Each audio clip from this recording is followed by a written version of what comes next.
हम ये पढ़ेंगे आज के टॉपिक में कि किस प्रकार न्यूक्लियस की खोज हुई है, और उससे भी पहले हम ये जानेंगे कि किस प्रकार एटम की खोज हुई है। और एटम की खोज के बाद में ये भी हमने हम पढ़ चुके हैं ऑलरेडी कि भाई एटम का क्या स्ट्रक्चर होता है, और एटम का जो स्टेबल मॉडल है या जो एक्सेप्टेबल मॉडल है, जो कि आज के टाइम में हम पढ़ते भी हैं और वो वैलिड भी है, उसके बारे में थोड़ा पढ़ेंगे। और फिर हम एटम के अंदर चलेंगे और न्यूक्लियस के बारे में चर्चा करेंगे। न्यूक्लियस क्या चीज़ है, न्यूक्लियस की खोज कैसे की गई है। तो सबसे पहले बात करें particle model of matter. Matter, what is matter? Matter क्या होता है? मैटर, जैसे कि मान लीजिए एक आयरन की रॉड है, तो वो किस मैटर से बनी हुई है? तो वो अब हम जानते हैं कि वो आयरन के एटम से बनी हुई है। तो जिस भी मैटर से वो बनी हुई है, उसके बारे में हम आज जानते हैं कि वो एटम से बनी हुई है। तो मैटर क्या है? What is matter? All matter is composed of tiny particles called atoms. तो मैटर क्या है? एटम से बना हुआ है। The combination of the types of particles in a substance determines what kind of matter. तो मैटर जो है आपका सॉलिड भी हो सकता है, लिक्विड हो सकता है, गैस हो सकता है इन जनरल। और फोर्थ स्टेट भी होती है मैटर की, जो कि आप प्लाज्मा के फॉर्म में जानते हैं। तो मैटर के बाद में हम पढ़ते हैं एलिमेंट्स क्या होते हैं, कंपाउंड्स क्या होते हैं, मिक्सचर क्या होते हैं।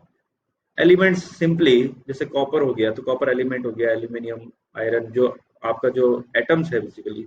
तो कंपाउंड जो है वो एटम्स के कॉम्बिनेशन से मिलकर बनता है, जैसे H2O, sodium chloride, carbon dioxide, H2SO4, aluminium side, etcetera. और मिक्सचर क्या होते हैं? मिक्सचर हमेशा दो अलग अलग कंपाउंड्स कह दो या मटेरियल्स कह दो, जो कि आपस में मिक्सचर से उनके उनके कॉम्बिनेशन से बनता है। जैसे पानी के अंदर अगर आप ऑयल मिलाओगे तो वो हीट्रोजीनियस मिक्सचर बनेगा, यानी कि वो एक दूसरे से मिक्स नहीं होते, दोनों अलग अलग दिखाई देते हैं। लेकिन ऑयल और डिटर्जेंट को मिक्स करोगे तो ऑयल डिजोल्व हो जाता है डिटर्जेंट के अंदर, तो उसमें मिसिबल आपका रहेगा। अब हम थोड़ा सा यहाँ से समझ लेते हैं कि ये जो एटम की खोज हुई है वो किस प्रकार से हुई है। तो मोटा मोटी तो यहाँ 1803 से ही हम मानते हैं, क्योंकि उससे पहले तो जो थ्योरी थी वो एक्सेप्टेबल नहीं है। तो जो डाल्टन ने सबसे पहले जो थ्योरी दी थी, वो उन्होंने कहा कि जो एलिमेंट है जितने भी, वो हमेशा सब बहुत छोटे छोटे स्मॉल पार्टिकल से मिलके बना है, जिसको कि हम एटम कहते हैं। और जितने भी एटम्स होते हैं उस एलिमेंट के, वो सारे आइडेंटिकल होंगे। ठीक है ना? तो all atoms of the elements are identical, और atoms of one element are different from other elements. यानी कि दो अलग अलग एलिमेंट्स के एटम्स अलग अलग हो सकते हैं। Atoms of one element are not changed into different types of atoms by chemical reaction. Chemical reaction से सिर्फ आज हम जानते हैं कि केमिकल रिएक्शन से इलेक्ट्रॉन्स का एक्सचेंज होता है, और उसकी जो एटॉमिक स्ट्रक्चर है उसमें कोई विशेष प्रभाव नहीं पड़ता है। कंपाउंड्स जो है वो डिफरेंट एटम्स के कॉम्बिनेशन से, जब एक एटम दूसरे में मिक्स होता है तो कंपाउंड बन जाता है।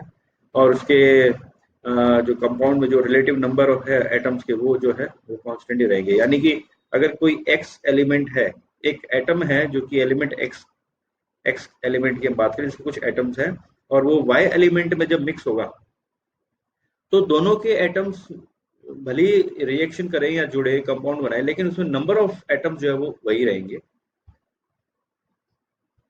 फिर ये, क्योंकि हम आगे वाली स्लाइड देखेंगे, जे जे थॉमसन का जो एक्सपेरिमेंट है 1898 में जो उन्होंने किया था, जे जे थॉमसन ने इलेक्ट्रॉन खोज की थी।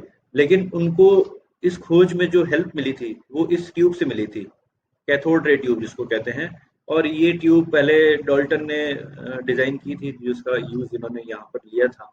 इस एक्सपेरिमेंट से उन्होंने ये शो किया था कि जो कैथोड रेज होती है बेसिकली वो नेगेटिवली चार्ज होती है। इलेक्ट्रॉन तो उसको नाम बाद में दिया गया है, लेकिन वो basically cathode rays basically are the negatively charge beam of particles. अब वो पार्टिकल्स इलेक्ट्रॉन है, वो बाद में हमने खोजा है।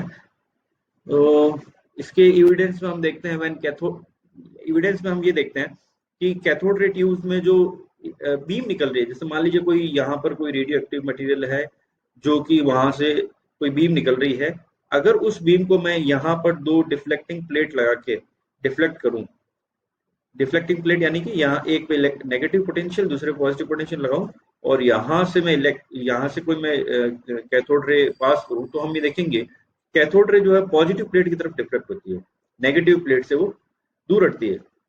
तो इससे हमें ये समझ में आता है कि भी जो बीम है, कैथोड रे बीम है, वो क्या है, नेगेटिवली चार्ज है।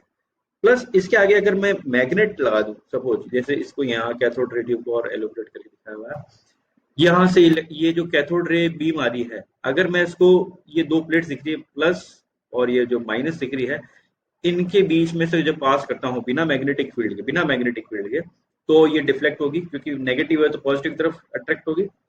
और अगर मैग्नेटिक फील्ड लगाऊंगे तो मैग्नेटिक फील्ड के अंदर आपको पता है कि जब कोई चार्ज पार्टिकल मैग्नेटिक फील्ड से गुजरता है तो मैग्नेटिक फील्ड उसको डिफ्लेक्ट करता है। तो यहाँ पर भी अगर आप मैग्नेटिक फील्ड भी लगाएंगे तो मैग्नेटिक फील्ड भी इसको फर्दर डिफ्लेक्ट करेगा, जिस डायरेक्शन में आपने मैग्नेटिक फील्ड लगा रखा है उसी ओरिएंटेशन में वो उसको डिफ्लेक्ट करेगा। तो इस तरह से जे थॉमसन ने जो है अपने एक्सपेरिमेंट से जो जो कैथोड रेज है उसका उसका जो पार्टिकल जिसको कि बाद में इलेक्ट्रॉन कहा गया, उसका मास और उसके चार्ज का रेशियो निकाला, और इसके लिए उन्होंने उनको 1806 में जो है नोबेल प्राइज भी मिला है। तो अपने इस एक्सपेरिमेंट के बेसिस पर थॉमसन ने एक मॉडल प्रपोज किया था। इस मॉडल को बेसिकली प्लम पुडिंग मॉडल भी कहते हैं, जो कि जैसे कि प्लम पुडिंग की एक तरह की मिठाई है, जिसके अंदर क्या होता है कि मिठाई के ऊपर जिस तरह से अपन ड्राई फ्रूट्स लगाते हैं, मिठाई के अंदर जिस प्रकार से ड्राई फ्रूट्स डिस्ट्रीब्यूट रहते हैं थ्रू आउट उसके वॉल्यूम में, उसी प्रकार से इलेक्ट्रॉन्स यानी कि जो नेगेटिव चार्ज पार्टिकल है वो उस एटम के अंदर डिस्ट्रीब्यूट रहेंगे। और एटम इलेक्ट्रिकली न्यूट्रल होता है, तो उन्होंने ये कहा कि जो एटम है वो बेसिकली पॉजिटिव चार्ज मटेरियल है, और उसके अंदर इलेक्ट्रॉन जो है वो वैसे ही डिस्ट्रीब्यूट है जैसे मिठाई के अंदर जो ड्राई फ्रूट्स होते हैं वैसे। तो ये प्लम पुडिंग मॉडल है, क्योंकि जितना नेगेटिव चार्ज होगा उतना ही पॉजिटिव चार्ज होगा, तो इलेक्ट्रिकली जो है आपका एटम रहेगा न्यूट्रल। और ये आगे जाके हमने मिलिकन ऑयल ड्रॉप एक्सपेरिमेंट से ये समझ लिया था कि वो जो नेगेटिव चार्ज पार्टिकल है उसका जो चार्ज है वो कितना होगा, मैग्नीट्यूड ऑफ चार्ज जो है वो कितना होगा, ये हमने आगे, ये थोड़ा बहुत लेट आया था एक्सपेरिमेंट, लेकिन मैंने पहले इसको समझाने के लिए यहाँ इंसर्ट किया है कि भाई जो नेगेटिव जो जिसको कैथोड रे बीम में हमने देखा था, जो नेगेटिव पार्टिकल था वो बेसिकली इलेक्ट्रॉन है, और उसका चार्ज इस एक्सपेरिमेंट से हमने निकाला है। इसके बाद में आपका ये जो एक्सपेरिमेंट है ये बहुत इंपॉर्टेंट एक्सपेरिमेंट है, जिसको कि हम कहते हैं रदरफोर्ड्स अल्फा स्कैटरिंग एक्सपेरिमेंट। इस एक्सपेरिमेंट से हमें ये पता चल गया कि एटम का एक स्ट्रक्चर होता है ना। तो ये एक्सपेरिमेंट क्या थोड़ा समझ लेते हैं। मान लीजिए कोई रेडियो एक्टिव सोर्स है, क्योंकि रेडियो एक्टिव सोर्स है तो वो अल्फा बीटा पार्टिकल एमिशन करेगा। तो ये कुछ इस प्रकार का उन्होंने एक रेडियो एक्टिव सोर्स लिया जिससे अल्फा पार्टिकल निकलते हैं। तो अल्फा पार्टिकल की बीम जब किसी गोल्ड फॉइल पर, गोल्ड फॉइल है इसमें गोल्ड के एटम्स है, उस पर जब आप इंसिडेंट कराओगे तो ये इंसिडेंट होने के बाद में बीम जो है अलग अलग एंगल पर डिफ्लेक्ट होती हुई उनको मिली, और उस बीम को डिटेक्ट करने के लिए हमने यहाँ फ्लोरोसेंट स्क्रीन लगा रखी है सर्कुलर फॉर्म में। कुछ इस एक्सपेरिमेंट के जो रिजल्ट है वो क्या है, कुछ बीम्स तो बिना डेविएट हुए सीधे निकल गई, कुछ स्मॉल एंगल पर निकली, कुछ लार्ज एंगल पर निकली, कुछ एक्स्ट्रा लार्ज एंगल पर निकली, और एक मतलब 0.001% संभावना थी कि एक अल्फा पार्टिकल जो है वो एग्जैक्टली 180 डिग्री पर लौट कर वापस आया।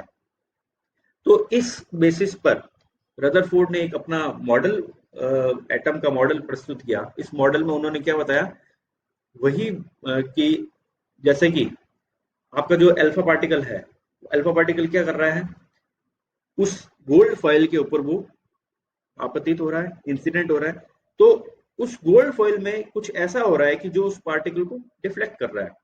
आपने देखा कि कुछ पार्टिकल बिल्कुल सीधे निकल गए, तो सीधे निकल गए इसका मतलब क्या हुआ कि किसी एटम में से जब कोई अल्फा पार्टिकल गुजर रहा है और सीधे निकल जाता है, इसका मतलब वहां पर क्या है, वॉइड है, स्पेस है, वहां पर कुछ भी नहीं है ना।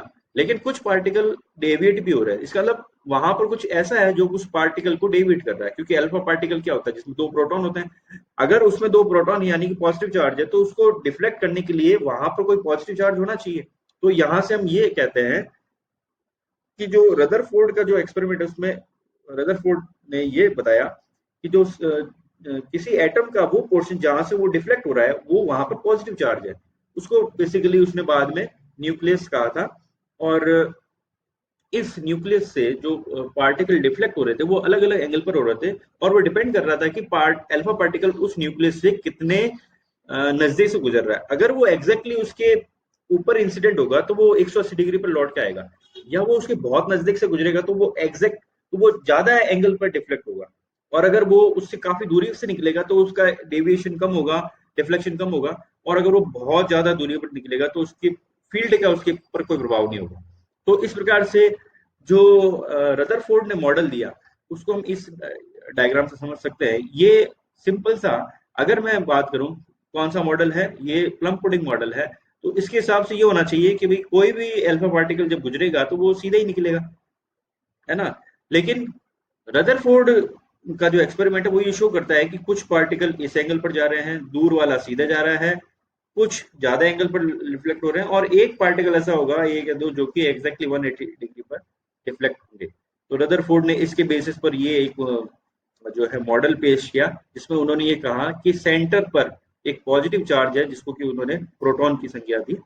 Proton, that is proton is situated at the centre of the nucleus, and the negative charge particle are circulated in a circular manner about this nucleus। यानी कि न्यूक्लियस के चारों तरफ इलेक्ट्रॉन क्या कर रहे हैं, ऑर्बिट्स में, ऑर्बिट्स नहीं, उसके चारों तरफ मोशन कर रहे हैं, सर्कुलर मोशन। अब अगर ये चीज मान ली जाए कि उसके चारों तरफ सर्कुलर मोशन कर रहे हैं, तो ये होता है कि जैसे ही इलेक्ट्रॉन सर्कुलर मोशन करता है तो लगातार अपनी डायरेक्शन चेंज करता है। डायरेक्शन चेंज करता है तो वो क्या करता है, अपनी एनर्जी को लगातार, क्योंकि डायरेक्शन चेंज हो रहा है, इसका मतलब वहां पर कोई फोर्स लग रहा है जो उसको उसकी डायरेक्शन चेंज कर रहा है। फोर्स लग रहा है मीन्स वो एसिलरेटेड है। एसिलरेट यानी त्वरित। अगर कोई पार्टिकल त्वरित गति करता है और वो चार्ज पार्टिकल है, तो चार्ज पार्टिकल जब त्वरित गति करता है तो धीरे धीरे वो अपने एनर्जी को कम करता जाता है ड्यू टू रेडिएशन, और वो अपने पाथ को छोटा करता जाता है, और लास्ट में वो क्या होना चाहिए, न्यूक्लियस के अंदर गिर जाना चाहिए। यानी कि अगर रदरफोर्ड की मॉडल की बात करें तो उसने कहा कि इलेक्ट्रॉन उसके चारों तरफ ऑर्बिटल मोशन करते हैं। तो इस ऑर्बिटल मोशन को अगर मैं ये कहूं कि भाई वो कोई चार्ज पार्टिकल ऑर्बिटल मोशन कर रहा है, तो क्लासिकली हम ये कहते हैं कि कोई भी चार्ज पार्टिकल जब सर्कुलर मोशन करता है तो लगातार वो एनर्जी रेडिएट करेगा in the form of electromagnetic radiation, और लास्ट में वो न्यूक्लियस के अंदर गिर जाएगा। जबकि ऐसा नहीं होता है। हम जानते हैं कि जो एटम है वो मोस्ट स्टेबल होते हैं। तो ये इसका ड्रॉबैक है जिसको कि बाद में रिमूव किया नील्स बोर ने। और मैंने ये जो नीचे डायग्राम शो कर रखे हैं, ये हम थोड़ा सा इसको समझ लेते हैं कि वास्तव में रदरफोर्ड मॉडल क्या है। उसको बाद में नील्स बोर ने एक्सप्लेन किया स्टेबिलिटी के कंसेप्ट को। तो रदरफोर्ड मॉडल क्या बनता है बाद में, कि इसके सेंटर पर एक न्यूक्लियस है और उसके चारों तरफ जो ऑर्बिट्स है उसमें इलेक्ट्रॉन मूव कर रहे हैं। जो न्यूक्लियस है सेंटर में, उसके अंदर प्रोटॉन और न्यूट्रॉन, देखो न्यूट्रॉन की खोज तो बाद में हुई है, चैडविक ने करी थी, है ना। लेकिन यहाँ पर मैं शो करने के लिए बना रखा है इसको, कि जो सेंटर में जो न्यूक्लियस है उसकी साइज कितनी है। उसकी साइज है लगभग 5 फर्मी, यानी कि 5 फर्मी, 5 × 10⁻⁻15 मीटर। और एटम की साइज कितनी है, 1 एंगस्ट्रॉम। 1 एंगस्ट्रॉम इन 10⁻⁻10 मीटर। तो यहां से हम ये कह सकते हैं कि एटम का ये जो पोर्शन है ये क्या रहेगा, ब्लैंक, वॉइड स्पेस, ठीक है, यहाँ पर कुछ भी नहीं है। और इसके जो चारों तरफ ऑर्बिट्स है उसमें इलेक्ट्रॉन जरूर घूमेंगे। तो ये आप इसको क्लासिकली देख सकते हैं, इस तरह से रहेगा। सेंटर में जो न्यूक्लियस है, न्यूक्लियस के अंदर प्रोटॉन न्यूट्रॉन है, और इलेक्ट्रॉन इसके चारों तरफ ऑर्बिट में मोशन करते हैं। तो जो इलेक्ट्रॉन का जो मास होता है वो प्रोटॉन के मास से जो है 1836 गुना कम होता है, लगभग 2000 गुना इसको अप्रोक्सीमेट करके मान सकते हैं, 1836 गुना कम होता है। तो ये नील्स बोर का बाद में जो प्रपोज मॉडल था, और ये आपने क्वांटम मैकेनिक्स में पढ़ा भी है कि किस प्रकार जो है mvr = nh/2 पाई के बराबर होता है। तो वो स्टेबल ऑर्बिट्स होता है।